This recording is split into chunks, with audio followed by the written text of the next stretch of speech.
प्रधानमंत्री जी की या तो सूचना गलत भेजी जा रही है या प्रधानमंत्री जी पूरे देश के सामने एक प्रकार से इस विषय पर झूठ बोल रहे हैं, जिसका मैं प्रतिवाद करता हूं। और माननीय प्रधानमंत्री से निवेदन करना चाहूंगा कि आप एनपीएस ओपीएस के उलझन में उलझाइए नहीं देश के बुद्धिजीवी पढ़े लिखे को। आप पुरानी पेंशन बहाल करें, अन्यथा हरियाणा जहां बोल के आए हैं वहां वोट फॉर ओपीएस का हमारा अभियान है और आगे बढ़ेगा और आगे चलेगा। ओपीएस, एनपीएस और यूपीएस को लेकर नाम को लेके ही सालों साल आपका सरकार से मतभेद रहा है। सरकार ने साफ मना कर दिया था कि भाई हम ओपीएस, एनपीएस और जो नई इन्होंने दिया है हम इन नामों से अलग नाम रखेंगे, फिर आपका समझौता क्यों?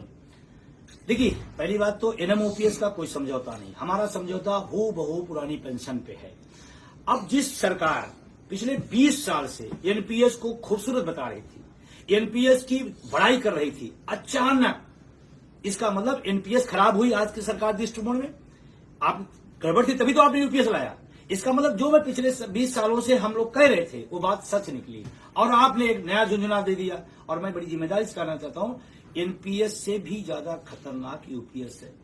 ये घोटाला था, वो महा घोटाला होगा। ये अगर खराब थी वो बहुत खराब हो गई। और आपको जानकारी हुई बताते हुए कि मेरा 10%, किसी कर्मचारी का पूरे जीवन का 10% पैसा आप रख ले रहे हो। किसके नाम पर? कि आपको लास्ट वेतन के औसत का, बेसिक का 50% देंगे। ये पूरा सरासर एक आम आदमी का जो व्यक्ति कर्मचारी आता है, किसान का, मजदूर का बेटा यहाँ नौकरियों में आता है, उसके साथ सरासर अन्याय है।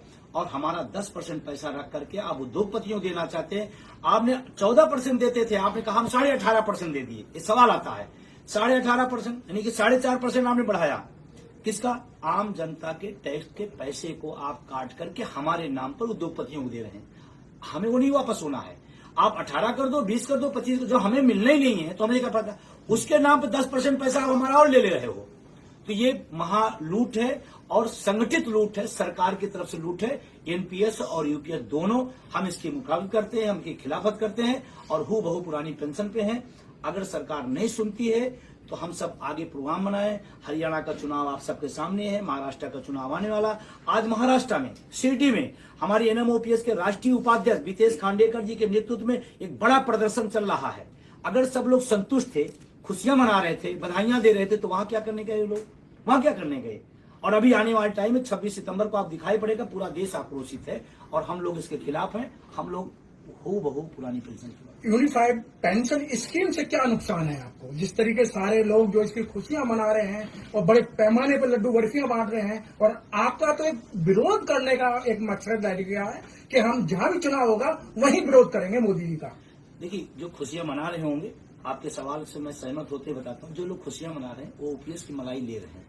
जो ओपीएस खा रहा है वो यूपीएस की तारीफ बता रहा है। आप समझिए, आप ओपीएस लेने वाला यूपीएस तारीफ बता। अगर इतनी खूबसूरत है, इतनी अच्छी है, तो जो व्यक्ति तारीफ कर रहा है सबसे पहले वो ओपीएस छोड़े, एनपीएस यूपीएस में आए, फिर तारीफ करे तो समझ में आता है। एक भी व्यक्ति, मैं चैलेंज देता हूं, मैं पूरे देश की तरफ से, एक भी व्यक्ति एनपीएस वाला, एक भी व्यक्ति उसकी तारीफ नहीं कर रहा, बल्कि आक्रोशित है।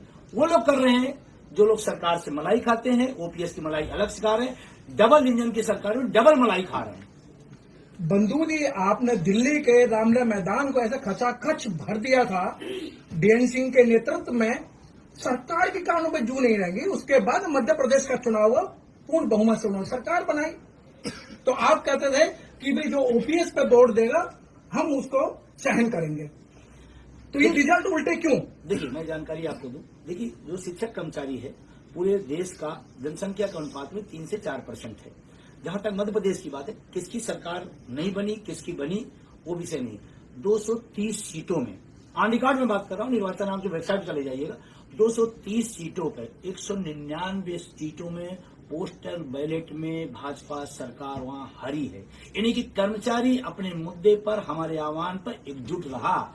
नहीं, 230 में 199 हराया है। पोस्टल बैलेट की बात मैं कर रहा हूं। हाँ, पोस्टल बैलेट क्योंकि काउंट होता है, लेकिन अगर मेरा पोस्टल बैलेट में गया तो मेरे परिवार का वो ईवीएम में गया। ईवीएम को अलग से काउंट नहीं कर सकते हैं। इसका मतलब अपने मुद्दे पर शिक्षक कर्मचारी, उसका परिवार खड़ा रहा।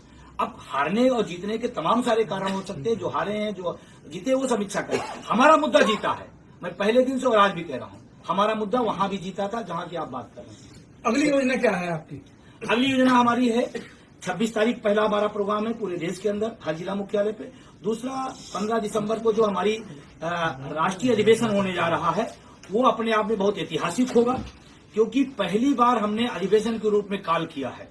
और अभी एक जानकारी बताते दुख भी हो रहा है कि आज हमारा 6 बजे से बहुत शांतिपूर्ण प्रोटेस्ट था, कैंडल मार्च राजघाट पर, जो शांति के दूत रहे पूरी दुनिया के अंदर महात्मा गांधी थे, उस पर हम लोग शांतिपूर्ण कैंडल मार्च उसके खिलाफ करने जाते हैं। कि वर्तमान सरकार पहले इंडिया गेट पर उन्होंने हमारा परमिशन निरस्त किया, उसके बाद फिर उन्होंने भेज दिया राजघाट में हमारी टीम मंजीत राणा जी और उनकी टीम नेतृत्व करते हुए उस चीज को लिया, फॉर्मेलिटी में 3 दिन लगाया और लास्ट दिन उन्होंने कह दिया कि नहीं आप नहीं कर सकते।